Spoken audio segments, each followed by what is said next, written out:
So I have to stand. I'm not sure you'd be able to see me over the table otherwise.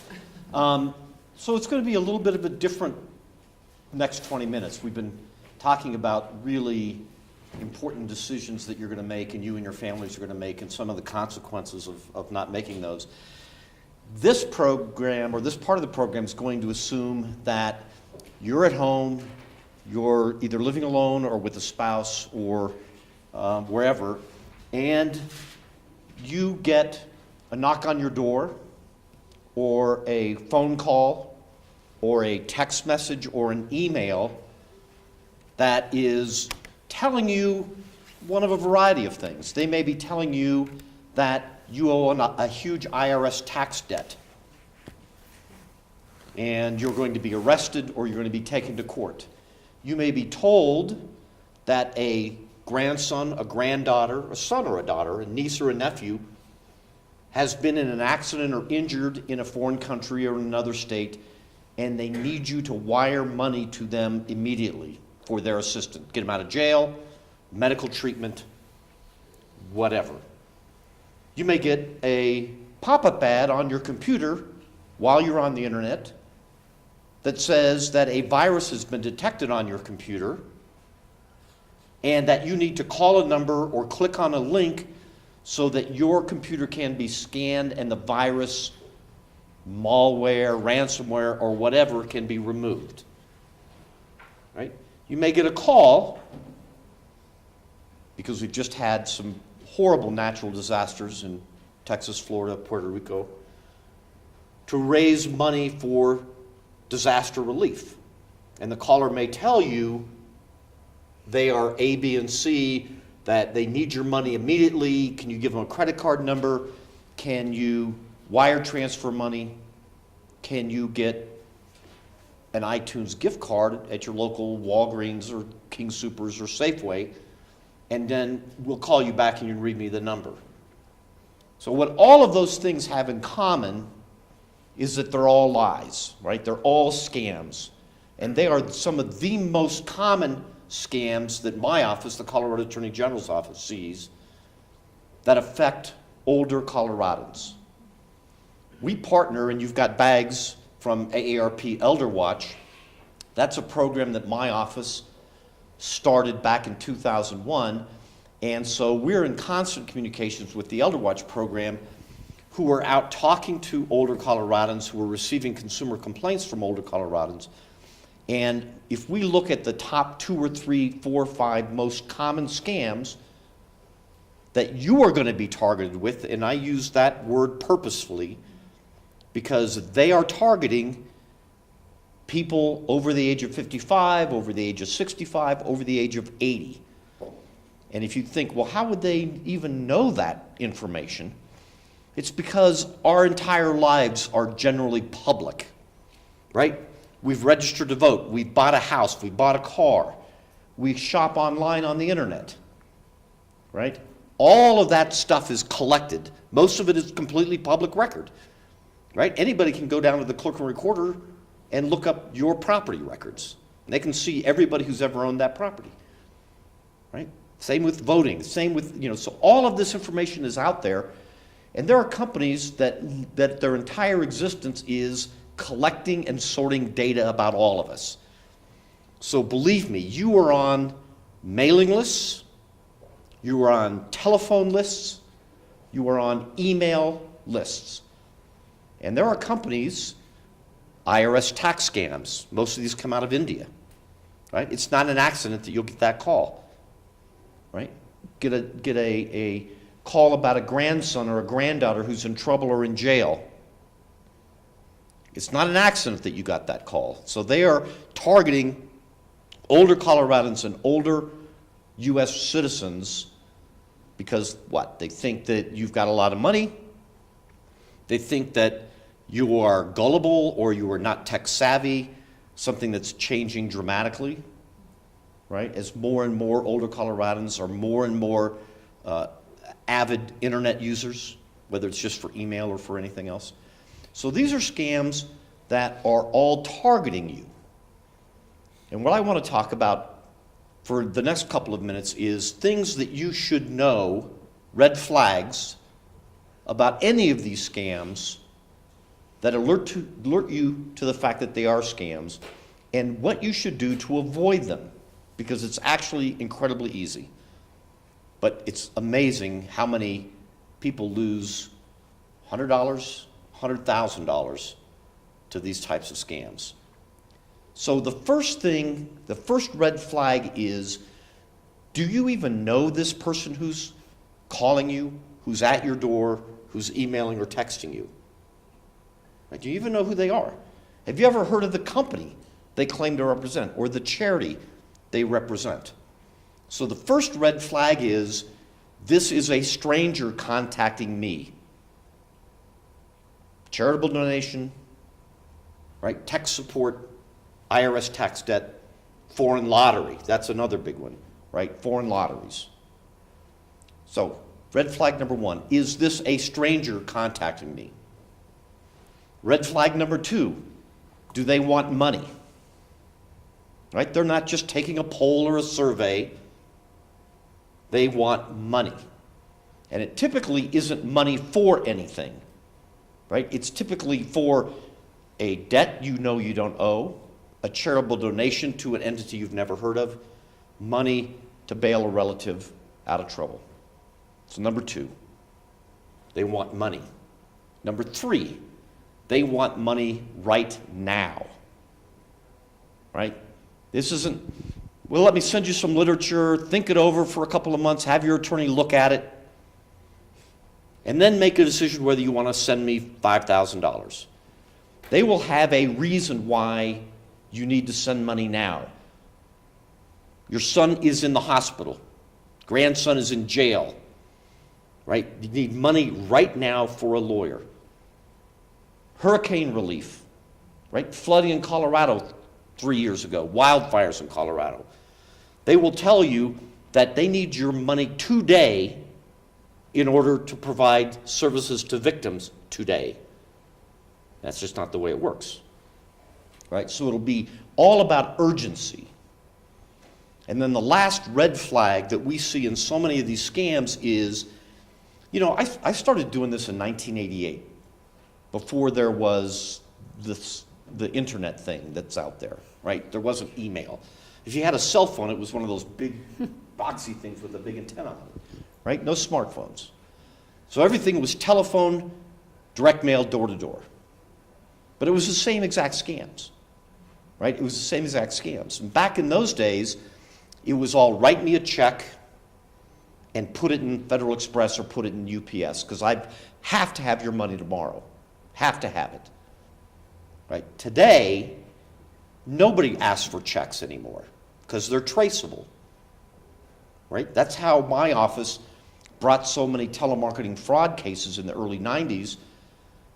People had telephone boiler rooms set up in Colorado, and they were calling older Coloradans even back then, fake sweepstakes, fake charities, same kind of scams. But we could trace the checks. So they were easier to find. Now, the fourth thing I was going to tell you about is unusual payment methods. Right? They don't want a check. They're not going to come by and pick up cash. They're going to want you to go down to a Western Union or a MoneyGram, and they're going to want you to wire transfer funds. They're going to want to get a payment card, so credit card, debit card number over the phone. Or they're going to want you to go get a prepaid credit card, load it with whatever it is, and then give them the account number, access to that prepaid card. And they even ask people to go get gift cards. Right? So this is the Internal Revenue Service supposedly calling you up. Right? Massive organization. Massive number of agents. And this guy is on the phone with you. Probably sounds like maybe he has an accent from India, but you never know how that works. This is the IRS, and they're telling you that you owe $700 in tax, that if you don't pay today, you're going to go to jail. And what do they say to you? They say, so go down to Walgreens and get an iTunes gift card off one of those kiosks. And then we're going to call you back in an hour, and you're going to peel that sticker off the card so you can read the activation number, code on it, and you're going to give me the card number and that code number, and then your debt's going to be paid. The IRS, right? So those things that you most want to watch out for are, it's a stranger, they want money today, and they want you to pay it in a very unusual way. So any email, any text, any phone call, any letter in the mail that has those 4 characteristics, you can rest assured that it's a scam. Because legitimate businesses do not operate that way. The federal government does not operate that way. So if you keep those simple tips in mind, you can avoid a lot of the heartache that comes with these types of scams. Now I want to really echo something that Brooke talked about, because I think it's very, very essential, and that's communication, right? Make yourself part of a team, whether it's a spouse, a sister, a brother, your children or grandchildren, or a trusted advisor. And share information with them about the kind of calls you're receiving, right? So you may be educating them, they may be educating you. Don't be embarrassed to have this conversation with your children, right? My mom, when she was still alive, and she knew that I was a fraud prosecutor, she would call me up and say, I got this in the mail, what do you think about this? Or I'd go visit her, and she'd have a stack of all the craziest mail that she would get that she wasn't 100% sure about, right? But she would ask me before she sent anything away, but that's not always the case. I met a woman in 1994 named Eleanor, who's in her early 70s, recent widow, recent minor heart attack survivor. I think she was feeling vulnerable. And a young man going door to door, furnace inspection business, knocked on her door, rooted around in her crawl space or the sub-basement where there was the furnace and water heater, clank, clank, clank, clank, clank, comes and tells her that she has a serious leak on her furnace and that she could die the next time the furnace turned on. So she paid him $700 to repair or replace her furnace. And he became friendly with her and would stop by periodically to check her out. Eventually, he became so close to her, somebody who just weeks before was a total stranger, offering a service that she didn't need, immediate payment, and this was all cash and checks back then. He eventually convinced her that he was such a promising entrepreneur that if she would just loan him $200,000, he could buy an existing furnace replacement and repair business, and he'd be set for life. And he had a wife and 2 very young twin daughters. So she wrote him 2 checks, one out of her late husband's retirement account pension and one out of her personal savings, or their joint personal savings. Wiped her out. She had a son and daughter that lived 5 minutes away from her, who saw her every day. Each of them had children, so she had grandchildren that saw her regularly. And they had no idea what was going on in her life, because she felt, I think, that she couldn't talk to them about this, or they weren't observant enough to figure out something's going on with mom. Now that one has a happy ending, thankfully, because daughter eventually found out, because the father's investment account, retirement account, stockbroker, called up the daughter, whom he also knew, and said, your mom just took $100,000 out of your late father's account. And so that opened up the floodgates. Now we got lucky in that case because we knew who this guy was. We knew where he lived. He turns out he was in the country illegally. He was from Scotland. He was supposed to be sentenced on a drug importation conviction in the United Kingdom, and he bailed and came over here into this country. So the U.S. Marshals were very, very happy to pick him up. send him back to go to prison in Europe. And we got lucky because he took the checks without cashing them and sent them to his sister in Glasgow, who knew her brother was a reprobate. And when we contacted the Glasgow Police Department, they contacted her and she turned over the checks. So Eleanor got lucky. She got lucky. But communication would have saved her. This is why we talk about not just fraud tips and fraud alerts and fraud prevention tactics. We talk about building yourself a team to watch out for each other. Son, daughter, grandson, niece, nephew, brother, sister, friend, neighbor, right? But don't go it alone, because these guys are incredibly clever, right? They can create web pages that look exactly like your bank's. And they will send you an email saying, oh, we've had a problem at our bank. You need to log on to the bank site and confirm your password. And you click on the link and it looks like Wells Fargo. Except if you looked up at the very top address, you would see that it doesn't say wellsfargo.com. It says something completely different. But they want you to click on the link, enter your password, your username and password, and what have you just done? You've just given a total stranger access to your bank account.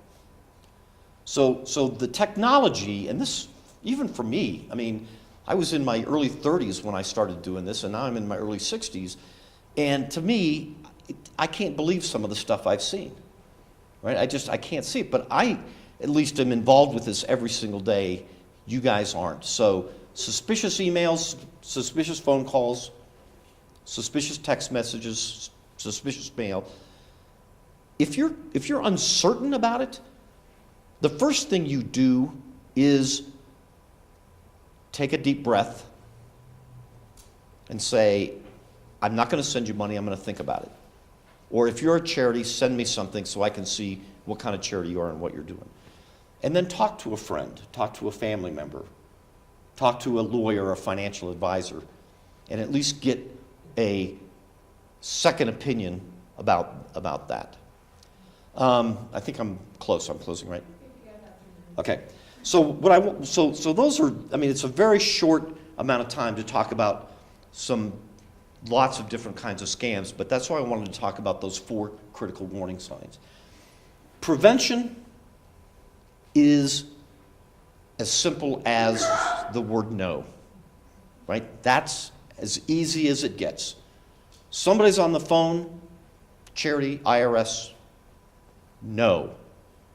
If it's a son or daughter or a family member who's in trouble or jail, one thing that you can do with your family is create a family password, a safe word.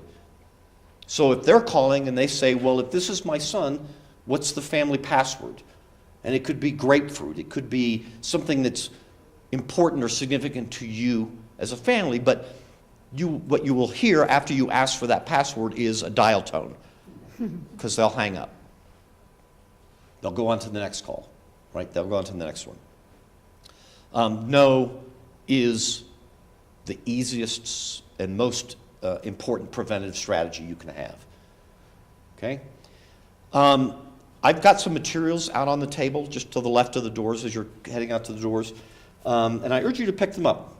So we publish, the Attorney General's Office publishes a holiday shopping guide, and it walks through charity and charity fraud, both online and the other types of charity fraud, and gives a lot of the same kind of tips and prevention advice. It talks about shopping, safe shopping, and secure shopping.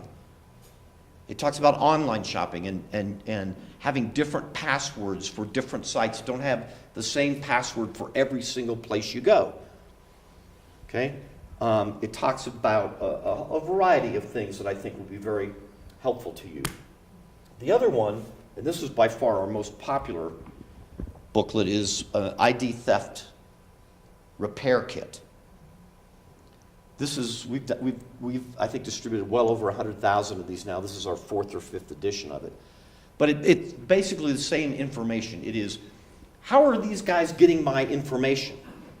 Because it will help you understand things that you should not be doing. Leaving your mail to be picked up by the postman out on the street in your mailbox overnight with the red flag up. Things like not shredding your bank statements and your medical bills and other financial statements when you're done with them, but you just throw them out in the garbage. Because people still go through that stuff, as hard as that is to imagine, right? So it talks about all those kind of things. Just to give you a sense of it, for the calendar year 2015, there's a federal consumer complaint database that the Federal Trade Commission manages, and they get about 3 to 4 million consumer complaints every year from around the country. In 2015, nearly 7,000 Coloradans filed identity theft complaints in that database. Right? This is it's by far and away, next to debt collection is the biggest fraud that's reported. ID theft is second in most years. But pick up this booklet, pick up multiple copies of it, and pass them out to friends, to other family members, because I think it's going to be very worthwhile for you to sort of build that level of knowledge and experience. And lastly, there's this little one-page flyer out there. In this November, we are going to be celebrating the first Colorado Consumer Protection Month. And there will be a lot of resources available to you on the website that is at the very top of this, stopfraudcolorado.gov. That's a website that's maintained by our Consumer Protection section in the Attorney General's office. And it has so much information on that website. Almost any consumer fraud question you have, you can probably type that into the search box and find it. Or just click on, at the top, the Consumer Resource Guide, which is alphabetical by topic. And you're going to be able to answer so many questions that you're going to have about consumer fraud, both the additional red flags by topic and prevention tips, so that you can be not an Eleanor, or unfortunately so many of the other victims that I've met and tried to help, or our office has tried to help over the years. So that's the best place I think you can go. You had a question? Yes, I did. I was getting called a few months ago on insurance, on health insurance. Right. And if you have taken care of your insurance, you can press 9 now. I would just hang up. I wondered if pressing 9 would activate me all over. No, what would probably happen, again, what was the first thing that should have been the warning sign? This is a call from a stranger. This wasn't your insurance agent, who you probably have a long-time relationship with. So it's a stranger. Press 9, you probably would have gotten a live operator who would then work as hard as they could to sell you something you do not need. Right? Oh, convert all of your assets into a single premium annuity, because then it will pay you income for the rest of your life. And I will get a 30% commission right off the top. And the other thing was, I write down phone numbers, and I go online, put it in, and it will come up and say scam or whatever. Right, there's And they some, were all different zip codes. right. Yeah, I have to tell you though, don't always trust the number. If you've got caller ID on your phone or on your cell phone, don't always trust what that number tells you. It may say area code for New York. It may not be in New York. It may be in the Dominican Republic. It may be in the Czech Republic. It may be in Russia or China or Africa. It's so easy. It's called spoofing. It's so easy to create a fake telephone number to confuse you as to who may be calling and where they may be calling from. Say someone does get your personal information and they change your email or whatever, they go online at Wells Fargo, set up a new vendor and steal $10,000 from you. Are you covered under FDIC protection, even though you may have been slightly negligent? Or? So one of the reasons why our credit card fees are so high and our ATM fees keep going up and up and up, and our checking account and savings account fees keep going up and up and up, is because the banks are usually the ones who are eating all those losses. And the way they're making up for their losses is charging all the rest of us additional fees to pay for it. But I mean, those kind of losses are a little unusual.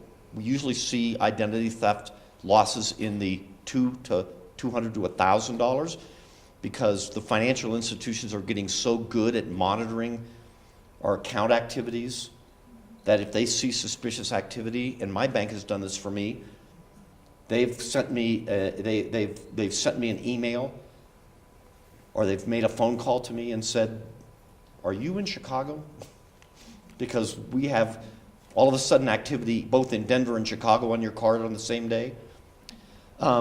Listen, it's common sense stuff, folks. It's read your bank statements, and if you're online banking, check them more frequently than monthly.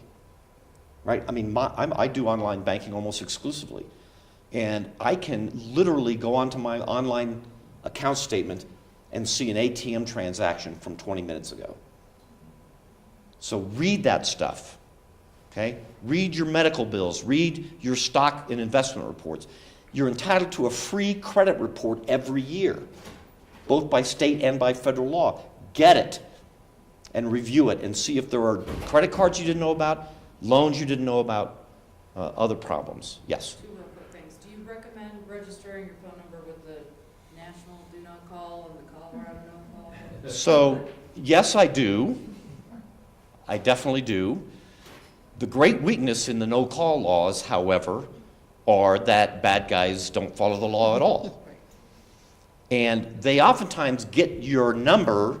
I talked early on about the kind of lists that are out there. From that? No. They use what are called predictive dialers, automated dialers. And they'll just go into area code 303 or 720 or 719. And that computer-driven program will just start dialing every possible combination after 303 to every single phone number in the 303 exchange eventually, if they decide to do it. So you're going to get calls whether you're on the no-call list or not. So just understand that. My other thing was, can scammers make a phone call from your cell number to somebody else? Because my husband recently has been getting calls of somebody saying, I missed a call from this number, you just called me from this number, and it's not anybody that Right. we know or have called. So it's possible that somebody has cloned his phone, which means that they have basically hacked into his phone and are now be able to make calls on your carrier on that phone number. So talk to your mobile phone provider and have them make sure that that hasn't happened with your phone. Can I take one more question? Quick. Oh, we had an unusual situation, I just want to mention it, and maybe you can answer it. So we're at home, we have our two cell phones sitting on the table. And all of a sudden, they both ring at the same, these are two different phone numbers that you and I have. They both ring at the same time, and the caller ID shows the same number calling both phones at one time.